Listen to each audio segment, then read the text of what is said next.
mimi naweza nikugaramikia wewe. Mimi mke wangu yupo na wewe, lakini nakupenda wewe hata kama nimeoa nina mke. Nimeoa tu kwa sababu ni kijana, lakini pia mimi kijana. Dada. Kama nilikuwa nakwambia usolee na huyu mpumbavu, cheki anakuchita na kuibisha hadharani dadangu. Mume wangu, yaani umeniamua kunitoa kiasi hicho unaniletea mwanamke hapo kweli? Aisee, mke wangu naomba unisamehe. Hivi mnaonaje wewe? Nenda. Ukitumbua kishaingia mchanga. Hivi wewe kunifanisha hivi.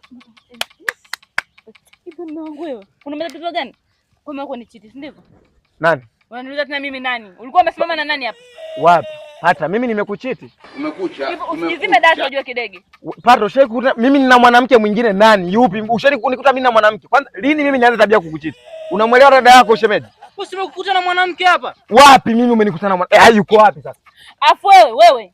Yuko wapi sasa hapa mwanamke? Yuko wapi sasa hapa? Yuko wapi hapa au? Afikirizo usimchanganye. Angekuwa hapo singemwona.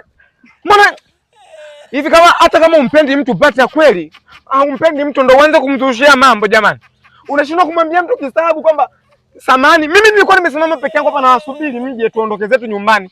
Unaanza shemeji kweli? Mbona kama familia yenu mnaanza kuninyanyapaa sasa? Au unataka mpaka mimi niende kwa mama yako, kwa mama mko kweli nikamwelezea kama unipendi sasa hivi? Mimi lini nianze tabia kukuchiti mimi? Lini nitamani kukuchiti? Lini umenikuta mimi na mwanamke pata? Yaani wewe simama naye hapa nani? Hapo usijifanye unajua kuigiza. Wapi mimi nikuta mwanamke? Shemeji, anyway shemeji. Nafikiri unaona dada yako anachonifanyia. Anyway, nitetee hapo.